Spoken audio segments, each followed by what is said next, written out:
Film की शुरुआत होती है एलियट डीकन नाम के एक फ्यूनरल डायरेक्टर से। वह शव को दफनाने की तैयारी कर रहा है। बेहद नरमी से वह उस मृत शरीर से बातें करता है और फिर अपनी पुरानी कैमरा से उसकी तस्वीर खींच लेता है। दूसरी तरफ हमें मिलती है एना टेलर, जो मिडिल स्कूल में टीचर है। वह अपने बॉयफ्रेंड पॉल के साथ रहती है, जो पेशे से वकील है। दोनों अपने अपार्टमेंट में करीब होते हैं, लेकिन एना के चेहरे पर मायूसी और उदासी साफ झलक रही है। पॉल सिगरेट जलाता है और एना बाथरूम में शॉवर लेने चली जाती है। वहीं पर दोनों अपने रिश्ते को लेकर बहस छेड़ देते हैं। पॉल पूछता है कि क्या वह खुश है, लेकिन एना का चेहरा बता देता है कि वह अंदर से बेहद परेशान और बेचैन है। सुबह की इस तकरार के बाद एना स्कूल पहुंचती है। वहां वह देखती है कि एक छोटा बच्चा जैक कुछ बड़े बच्चों से तंग किया जा रहा है। एना उसे बचा लेती है।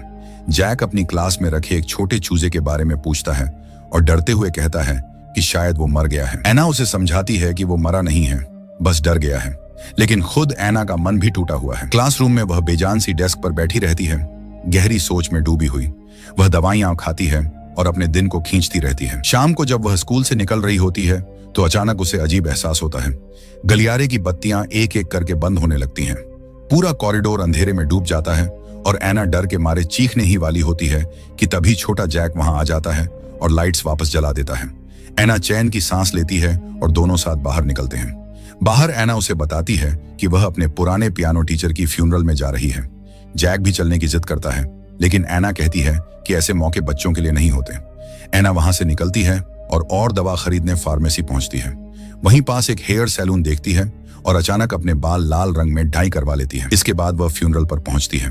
वहां वही एलियट खड़ा है और शव के पास खामोशी से बातें कर रहा है।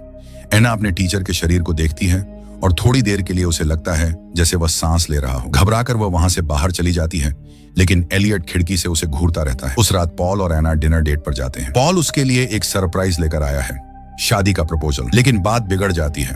पॉल महंगी वाइन लाता है और एना सोचती है कि वह शायद उससे रिश्ता तोड़ने वाला है। दोनों के बीच फिर से बहस छिड़ जाती है और पॉल प्रपोज करने का मौका ही खो देता है। गुस्से में वह एना को उसकी मानसिक रूप से बीमार माँ जैसी कह देता है। अन्ना कार में बैठती है, तेज म्यूजिक बजाती है और बरसाती रात में गाड़ी दौड़ाने लगती है। तनाव में वह सही से गाड़ी नहीं चला रही होती और फोन मिलाते समय ट्रक से टकरा जाती है। इसके बाद अचानक हमें दिखता है कि एना एक अजनबी जगह पर है। एलियट के फ्यूनरल होम के बेसमेंट में एक ठंडी धातु की टेबल पर लेटी हुई।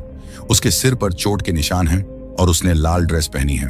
एलियट उसके पास आता है और उसके कपड़े काटने ही वाला होता है कि तभी एना होश में आ जाती है। एलियट उसे बताता है कि वह कार एक्सीडेंट में मर चुकी है और अब सिर्फ उसकी आत्मा है। एना उस पर विश्वास नहीं करती, लेकिन एलियट उसे एक डेथ सर्टिफिकेट दिखाता है। एना डर जाती है और भागना चाहती है, लेकिन उसका शरीर बिल्कुल सुन्न है।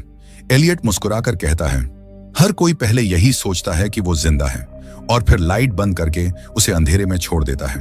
एना खुद से कहती रहती है, ये बस एक बुरा सपना है, जाग जाओ, जाग जाओ। इधर दूसरी तरफ पॉल घर में उठता है और देखता है कि एना गायब है। उसे पिछली रात की लड़ाई पर पछतावा होता है।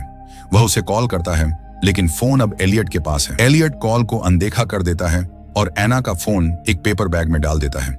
वह एक पुरानी अलमारी खोलता है जिसमें ऐसे कई बैग रखे हुए हैं। फिर वह दीवार पर एना के पियानो टीचर की तस्वीर लगाता है और उससे बातें करने लगता है। उधर पॉल स्कूल पहुंचकर एना को ढूंढता है, लेकिन वो वहां नहीं होती। अंत में वह उसकी माँ के पास जाता है।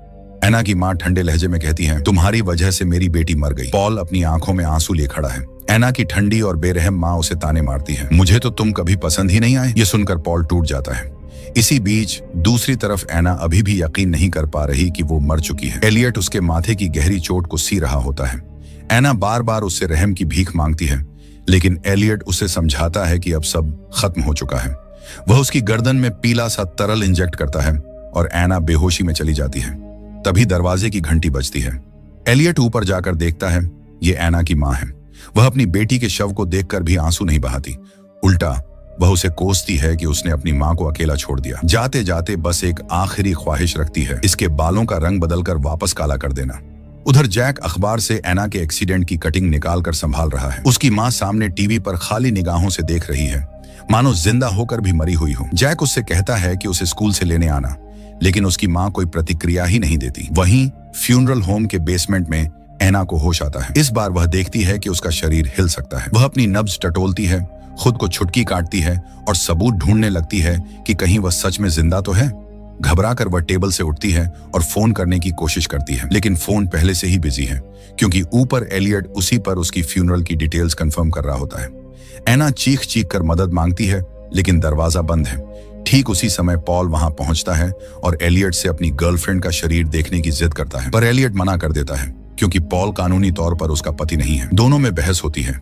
एना बेसमेंट में पॉल की आवाज सुनती है और पूरी ताकत से चिल्लाती है, लेकिन उसकी आवाज पॉल तक नहीं पहुंचती। एलियट वापस बेसमेंट आता है और देखता है कि एना फर्श पर बैठी है। वह उससे पूछती है कि पॉल कहाँ है, लेकिन एलियट टाल मटोल करता है। उल्टा वह सवाल एना से ही पूछने लगता है, क्या तुमने कभी सच में पॉल से प्यार किया? और फिर समझाने लगता है कि अब उसे जीवित लोगों को छोड़ना होगा। एना जिद करती है कि वह जिंदा है, लेकिन एलियट चालाकी से उसे मानसिक खेलों में उलझा देता है। उधर पॉल पुलिस स्टेशन पहुंचता है। वकील होने के कारण पुलिस वाले उसे पहचानते हैं और उस पर ज्यादा शक नहीं करते। वह सोडा मशीन से ड्रिंक लेने का बहाना करता है और चुपके से उस कमरे में घुस जाता है जहां एक्सीडेंट की गाड़ियां खड़ी हैं। पॉल वहां एना की कार ढूंढ निकालता है। सीट पर बैठकर वह फूट फूट कर रो पड़ता है। कार की खिड़की के पास उसे खून से सना एक छोटा सा बॉबल हेड मिलता है। तभी उसे भ्रम होता है कि एना उसके पास खड़ी है। वह डर जाता है।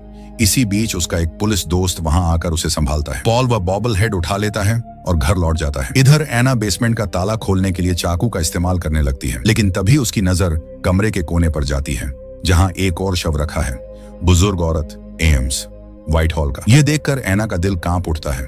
उसे और भी पक्का यकीन होने लगता है कि वह इस हालत में नहीं मरना चाहती। तभी एलियट कमरे में आता है। वह पहले थर्मामीटर एडजस्ट करता है और कमरे का तापमान और गिरा देता है। एना हिम्मत जुटाकर चाकू से उस पर हमला करने की कोशिश करती है, लेकिन एलियट बेहद ठंडे दिमाग से कहता है, अगर तुम सच में मरी हुई हो तो मुझे मारने में डर क्यों लग रहा है? एना का हाथ कांपने लगता है और वह वार नहीं कर पाती। एलियट खुद को मृतकों से बात करने वाला बताता है। वह कहता है कि उसका काम है आत्माओं को अगले सफर पर ले जाना। गुस्से में वह एना से चिल्लाकर पूछता है, जब तुम्हारी जिंदगी में कुछ खास था ही नहीं तो बार बार क्यों कहती हो कि तुम जिंदा हो? अन्ना टूट जाती है और फिर से ठंडी टेबल पर लेट जाती है। थोड़ी देर बाद उसे एक अजीब सपना आता है। वह देखती है कि एम्स व्हाइट हॉल अब काले कपड़ों में सामने खड़ी है और उसके बाल संवार रही है। वह कहती है, तुम अभी तैयार नहीं हो। तभी कमरे के कोने में एक लोहे का दरवाजा खुलता है। अन्ना डरते डरते उस अंधेरे दरवाजे की तरफ बढ़ती है और हाथ भीतर डालती है। अचानक एक सफेद सा हाथ उसके हाथ को पकड़ लेता है और अंधेरे में खींच लेता है। एना खुद को एक अजीब सी काली दुनिया में पाती है जहां नीली नीली रोशनी चमक रही है। वहां से एक छोटी सी घायल बच्ची बाहर आती है और कहती है, तुमने मुझे निराश कर दिया, मैं ही तुम हूं और शायद तुम्हारा मर जाना ही बेहतर होता। अचानक एना का सपना टूट जाता है और वह फिर से बेसमेंट की टेबल पर जाग जाती है। गुस्से में वह सारे सामान शेल्फ से गिरा देती है और पागलों की तरह चिल्लाने लगती है। ऊपर एलियट फूल सजाने में व्यस्त है। मिस व्हाइट हॉल के फ्यूनरल की तैयारी कर रहा है। तभी छोटा जैक उसके पास आता है और पूछता है, एना की फ्यूनरल कब होगी? एलियट छोटे जैक को देखता है, लेकिन उसे कुछ कहे बिना वहीं छोड़ देता है और सीधा बेसमेंट की ओर जाता है। वहां पहुंचकर वह देखता है कि चारों तरफ सामान बिखरा पड़ा है। गुस्से में वह एना पर चिल्लाता है, ये सब क्यों फेंका तुमने? लेकिन एना चुपचाप सदमे में बैठी रहती है, अपने ही मन से जूझते हुए, क्या मैं सच में मर चुकी हूँ या अब भी जिंदा हूँ? उधर पॉल अपने अपार्टमेंट में चेहरा धो रहा होता है कि अचानक उसे भ्रम होता है। वह देखता है कि एना उसके सामने खड़ी है, नग्न, खामोश। फिर धीरे धीरे वह अपना दिल सीने से निकालने लगती है। पॉल चीख मारता है और तभी उसकी नींद खुलती है, लेकिन असली डर अभी बाकी था। कार से उठाया हुआ वही छोटा बॉबल हेड गुड़िया अब अपना सिर हिलाते हुए उसकी तरफ देख रहा था। बेसमेंट में एलियट एना के लिए उसकी मां द्वारा चुना गया गाउन लाता है। एना कहती है, मैं मरने के लिए तैयार नहीं हूं। वह उससे बातचीत करने का नाटक करती है, लेकिन असल में एलियट की जेब से चाबियां चुरा लेती है। एलियट गाड़ी लेकर बाहर निकल जाता है, लेकिन थोड़ी ही दूर जाकर उसे एहसास होता है कि उसकी चाबियां गायब हैं। वह तुरंत लौट आता है और उसी समय एना मेन डोर खोल रही होती है। एना तुरंत रसोई की तरफ भाग जाती है और छुप जाती है। एलियट को शक नहीं होता, लेकिन एना ने भूल से चाबियां दरवाजे में ही छोड़ दी थी। अब उसके पास भागने का कोई रास्ता नहीं बचा। घर में हल्की सी आवाज होती है और एलियट शक में कमरों की तलाश शुरू करता है। एना एक चाकू उठा लेती है और फोन से पॉल को कॉल करने की कोशिश करती है। पॉल फोन उठाता है, लेकिन एना की टूटी फूटी आवाज सुनकर उसे लगता है कोई मजाक कर रहा है और वह कॉल काट देता है। तभी एलियट उसे पकड़ लेता है। वह एना से कहता है, तुम्हारे जैसे लोग हमेशा सबूत ढूंढते रहते हो। फिर उसे आईने के सामने खड़ा करता है। एना देखती है कि उसका चेहरा बेहद पीला और निर्जीव लग रहा है। वह खुद भी घबरा जाती है और सोचने लगती है कि शायद सच में वह मर चुकी है। इसी बीच बाहर खड़ा जैक खिड़की से अंदर झांकता है और एना को देख लेता है। एलियट मुस्कुराता है। यह उसके लिए छोटे बच्चे को फंसाने का एक और मौका था। एलियट एना को फिर बेसमेंट में ले जाता है और उसकी माँ की इच्छा पूरी करने के लिए उसके लाल रंगे बाल धोकर फिर से काले कर देता है। तभी उसे एक और कॉल आती है, एक नए शव को फ्यूनरल के लिए तैयार करना है। दूसरी तरफ पॉल अब भी दुख में डूबा है।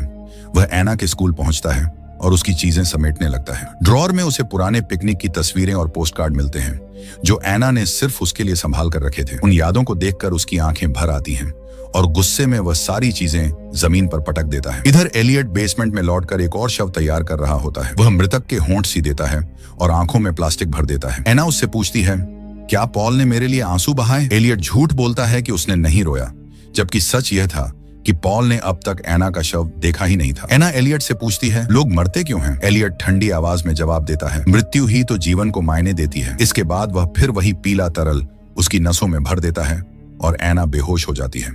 स्कूल में पॉल की मुलाकात जैक से होती है।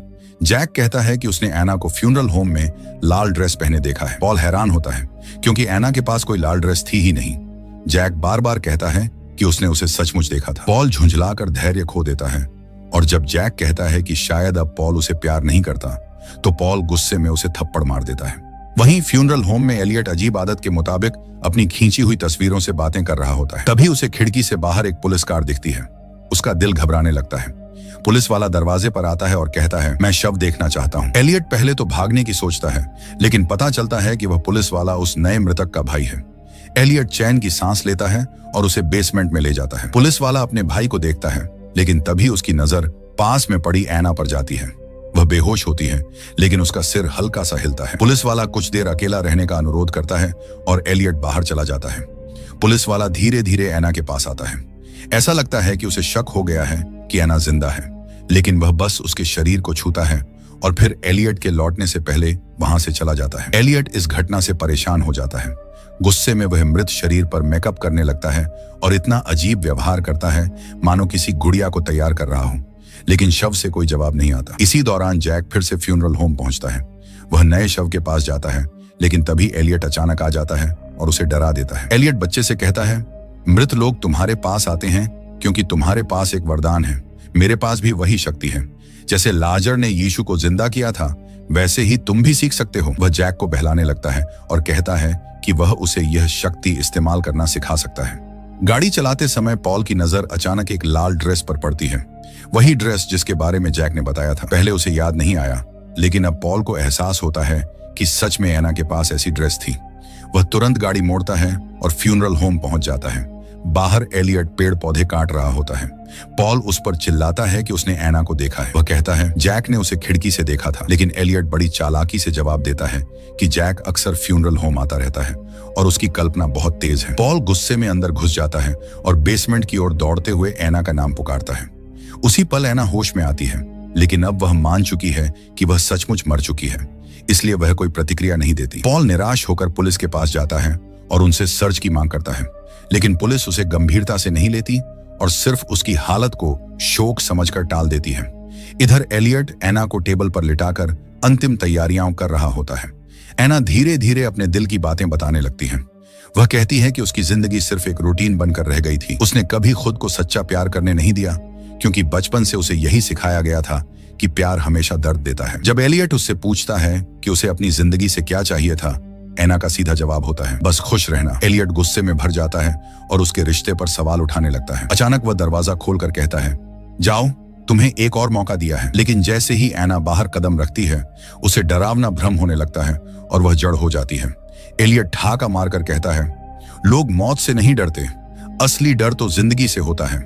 वह एना को फिर टेबल पर ले आता है और उसकी तैयारी पूरी करता है। बाद में कब्रिस्तान जाकर उसके लिए गड्ढा खोदना शुरू कर देता है। तभी छोटा जैक वहां पहुंच जाता है और कहता है कि वह भी यह कला सीखना चाहता है। एलियट उसे अपनी अजीब फिलॉसफी समझाता है। मैं उन लोगों को देख सकता हूं जो आधे अधूरे मर चुके हैं, वे लोग जो जीते जी भटकते हैं और दूसरों की जिंदगी भी दुखमय बना देते हैं। ये मेरी ड्यूटी है और अब तुम्हारी भी। अगली सुबह एना को ताबूत में बैठा दिया जाता है। इंजेक्शन देने से पहले वह आईना मांगती है। जैसे ही वह शीशे पर सांस छोड़ती है, उसमें धुंध जम जाती है। उसी पल उसे सच्चाई समझ आती है। एलियट झूठ बोलता रहा था, वह अब भी जिंदा है। एना चिल्लाकर विरोध करती है, लेकिन एलियट उसे फिर दवा का इंजेक्शन देकर बेहोश कर देता है और उसकी तस्वीर खींच लेता है। फ्यूनरल के दिन सब लोग रो रहे होते हैं। एना की मां भी टूट जाती है। पॉल उसके पास आता है, उसकी ठंडी उंगलियों पर रिंग डालता है और आंसुओं में कहता है कि अब वह सचमुच मान लेता है एना चली गई है। एलियट जल्दी से ताबूत बंद कर देता है ताकि कोई शक न कर सके। जब सब लोग चले जाते हैं, एलियट उस तस्वीर को अपनी दीवार पर टांग देता है जहां पहले से ही सैकड़ों चेहरों का कलेक्शन है, सब लोग जिन्हें उसने छल से जिंदा दफना दिया था। उधर एना ताबूत के अंदर होश में आती है और जोर जोर से दरवाजा पीटते हुए मदद मांगती है, लेकिन बाहर कोई नहीं सुन पाता। फ्यूनरल डिनर में पॉल शराब पीकर बुरी तरह टूट चुका होता है। वह अब भी विश्वास नहीं कर पा रहा कि एना मर चुकी है। गुस्से में वह एलियट से सवाल करता है, लेकिन एलियट उसे दिलासा देने की बजाय चुनौती देता है, जाकर देख लो, अगर वह जिंदा है तो तुम्हारे पास बहुत कम समय बचा है। पॉल नशे में गाड़ी लेकर कब्रिस्तान की ओर दौड़ पड़ता है। उसी समय जैक अपने हाथ में एक छोटा सा चूजा लेकर उसे जिंदा दफन कर देता है और कहता है, तेरे लिए यही बेहतर है। कब्रिस्तान की ओर जाते हुए पॉल पूरी रफ्तार से गाड़ी चला रहा होता है। अना ताबूत में आखिरी सांसें गिन रही होती हैं। पीछे से एम्बुलेंस की लाइट चमकती है, लेकिन पॉल गाड़ी और तेज कर देता है। वहीं एलियट कार में बैठा जैक को साथ लिए क्लासिकल म्यूजिक सुन रहा होता है। बच्चा पूछता है, क्या सब खत्म हो गया? एलियट सिर हिलाकर हामी भर देता है। पॉल कब्र तक पहुंचता है, मिट्टी हटाता है और ताबूत खोलकर एना को बाहर निकालता है। वह उसे चूमता है और एना की आंखें खुल जाती हैं। लेकिन यह सब सिर्फ एक सपना था। असलियत में पॉल खुद एलियट के टेबल पर पड़ा होता है, खून से सना हुआ। एलियट उसे बताता है, तुम कब्रिस्तान तक पहुंचे ही नहीं, रास्ते में कार एक्सीडेंट हो गया। पॉल चिल्लाता है कि वह जिंदा है, लेकिन तभी छोटा जैक भी कमरे में आकर सब देखता है। अंत में एलियट उसे भी वही इंजेक्शन देता है और पॉल की चीखों के बीच कहानी खत्म हो जाती है।